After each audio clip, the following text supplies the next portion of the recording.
Hey guys, welcome to another episode of Tejano Keyboard. We are going to talk today about an easy little trick to being able to play almost any chord progression, okay?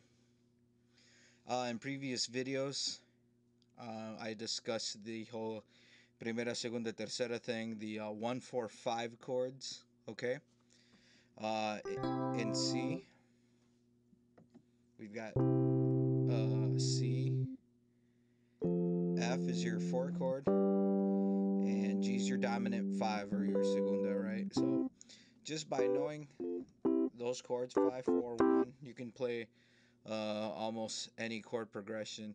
And I'll elaborate in the just to kind of show you as an example. In my left hand, I'll just play up the scale. So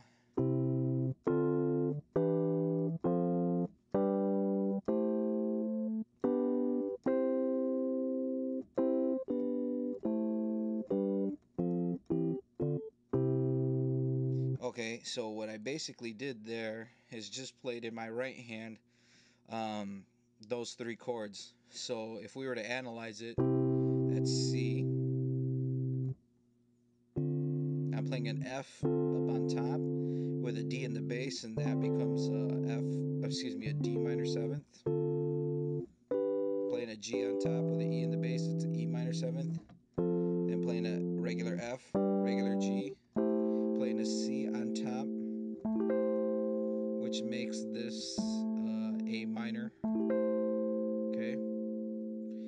And then in the 7th degree, there's 2 things you can do. You can either play a G on top, as I'm doing with a B in the bass, or you can play a D minor with a B in the bass. It's a B half diminished. Okay. Then 1 again. So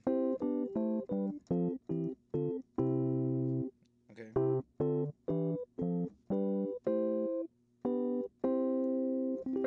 So just knowing your 1, your 4, and your 5 chord, you can actually get away with voicing chords without having to think about it from a theoretical standpoint. Like, okay, how do I make a minor chord? How do I make a whatever? As long as you can figure out how to voice those or put those voicings in the appropriate spots, you can get away with playing a bunch of different tunes. Let's take it in a different key. Let's do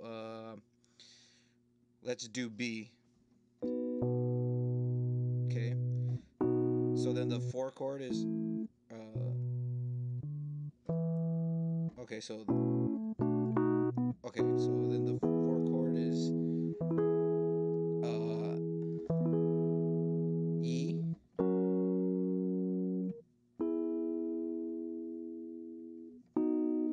So there's your B.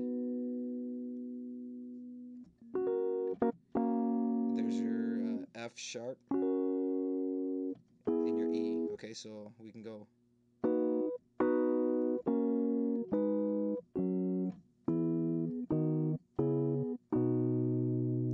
Okay, so this is B.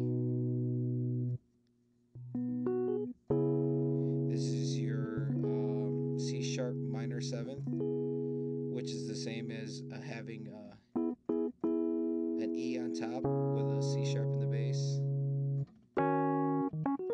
This is a D sharp minor 7th. Same idea. You got a F sharp on top, D sharp in the bass, and then you have a regular 4, regular 5. Then you've got your G sharp minor 7th.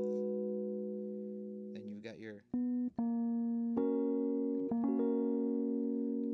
this would be F sharp with your A sharp in the bass. Okay, or you could also play let's see, half diminished, which is just C sharp minor with a A sharp in the bass.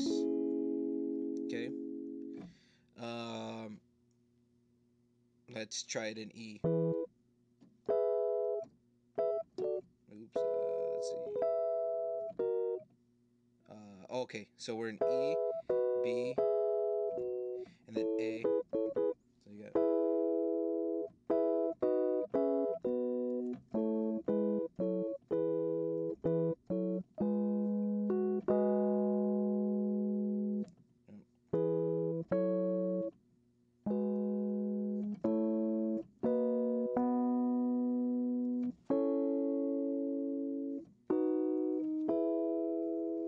Okay.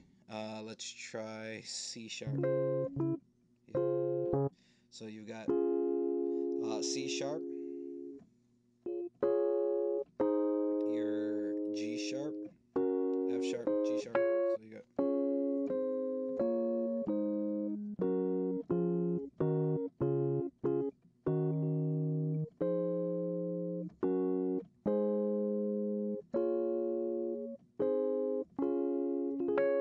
Okay. B flat. Okay, so you got B flat, your 4 chord, and your 5 chord. So it's E flat and F. So you got. Or,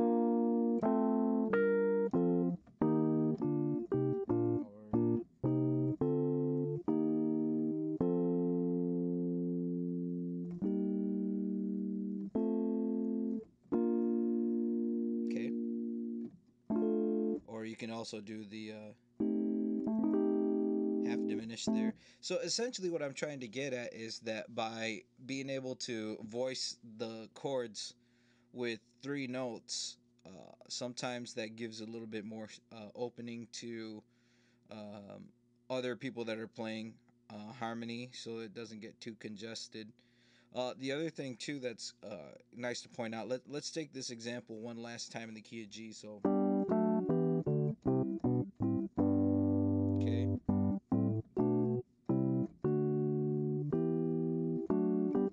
So if I'm playing a song in G, and in my left hand I want to play the chords instead of playing an A minor,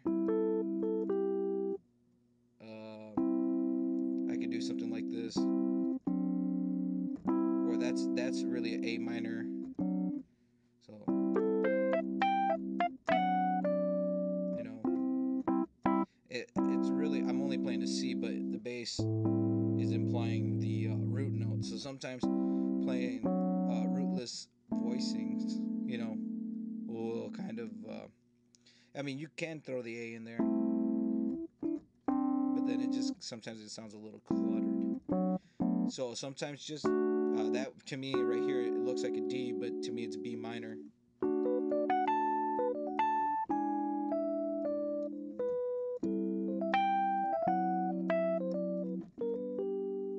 Okay, so just take that into consideration as far as like trying to play through different chord progressions and having to sit there and figure out all the chords. Just remember, as long as you have the 1, the 4, and the 5 down, then you can really accomplish quite a bit.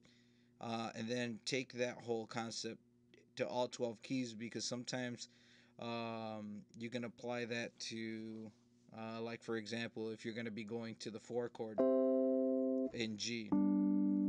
Okay, so to get to the 4 chord, to get to C, sometimes you have to do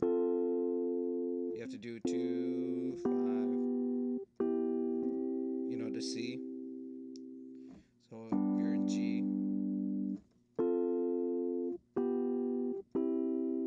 and then major 7th. But yeah, just kind of take that in consideration. Play around with that in all 12 keys, and hopefully that'll help some of you. All right, thank you.